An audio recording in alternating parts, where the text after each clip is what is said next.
Rita l-Arnita hija karattru ħlejju maħluq mill-awtriċi Miriam De Giorgio għal tfal żgħar.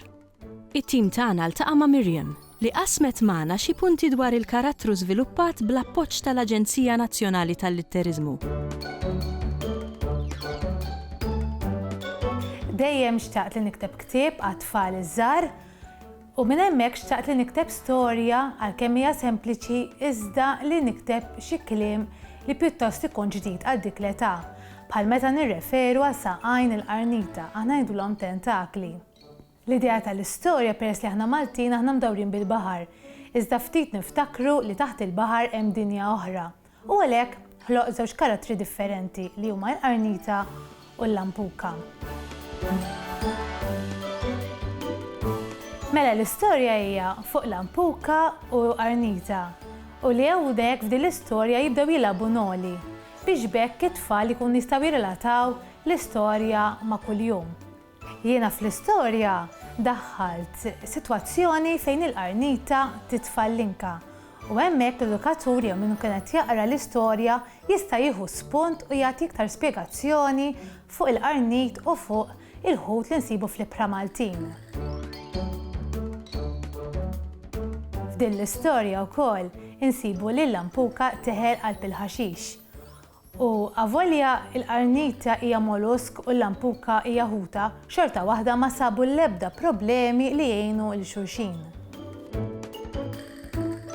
Rita l-qarnita kienet qed tilgħab noli mal-ħabiba tal-qalb tagħha ċikka l-lampuka.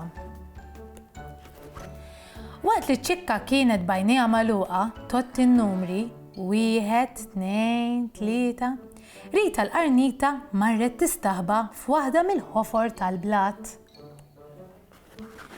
ċikka marret fittex lil Rita. Dalwaqt nabdek Rita, qalet ċikka bitbissima. Meta ċikka għaddiet minn quddiem il-ħofra fejn kien hemm Rita l-qarnita, Rita tefgħet il-linka biex ma taraħħiex. Issa żgur missa taqbadni, ħasbet Rita bejna u bejn ruħha. Imma ċikka l-lampuka tfixklet u demba weħel fil-ħaxix. Ajjut, ajjut, weħilt mal-ħaxix. It-pinġija tal-ktieb għamlithom il-bravissima Sue Flask u għall-età żgħira huwa ħafna importanti li ikun hemm istampi kbar u sbieħ biex bekk it-tfal ikunu jistgħu jifhmu fuq xi xini l-istorja u mill-istampi stess joħorġu iktar emozzjonijiet, bħal meta il-lampuka teħel bejn il-ħaxix, naraw li fl-istampa tkun qed tibki.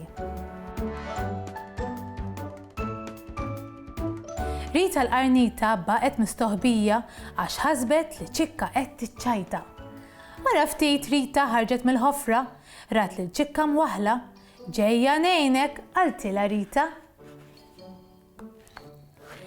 Bit-tentakli twal ta' Rita, ċikka l-lampuka ġiet salvata u ħarġet mill-ħaxix twil. ċikka nqet lil Rita bil-ferħ, grazzi ħafna, inti l-ikbar ħabiba tiegħi, qalet ċikka lil Rita. Rita l-qarnita u ċikka l-lampuka reġgħu bdew jilagħbu noli.